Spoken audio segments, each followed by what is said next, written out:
Banorët e komunës së Çajirit, por edhe shumë komunave tjera të Shkupit, edhe sot u përballen me grumbuj mbeturinash në trotuare, kontejner të stërmbushur dhe hapësira publike të mbuluara nga plerët.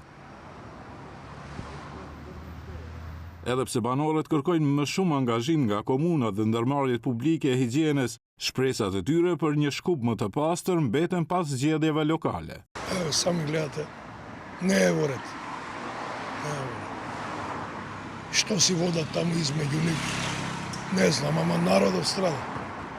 Викаат било фрлано поред кантите, па кантите се пуни, каде? Не знам како ќе биде. Дека обеќаат после избори ќе чистеле тенка работа. Не само Чаир, сегде. Малце и до народот, ама во секој случај не функционираат институциите. Треба да доаѓаат работниците да го собират ѓубрето. Го чистат? Па не го чистат, не доаѓаат. Еви кај нас не доаѓаат.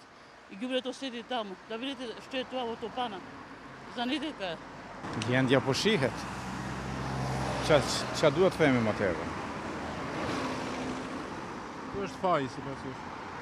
Faji te komuna. A pritni mbas zgjedhjeve që të jetë më mirë, më pastër Çajiri? Nuk besoj.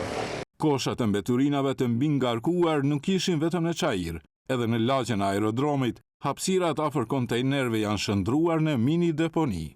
Та само да поминеш е доволно да го видиш дека ти стои пред врата тук. Што да ви кажам друго? Ka e viната според вас? Што треба да се... Власта. Треба казни исклучиво за Македонија треба казна само. Nga higjiena komunale e Shkupit thonë se për shkak të sasive të shtuara të mbeturinave komunale, ndodh që të ketë vonesa në mbledhjen e mbeturinave, por sipas tyre, aktivitetet po zhvillohen në përputhje me dinamikën e parashikuar për grumbullim. Nga ana tjetër, në rrjetet sociale, qytetarët kanë filluar iniciativa për të pastruar vetë lagjet dhe të disa komunave të Shkupit.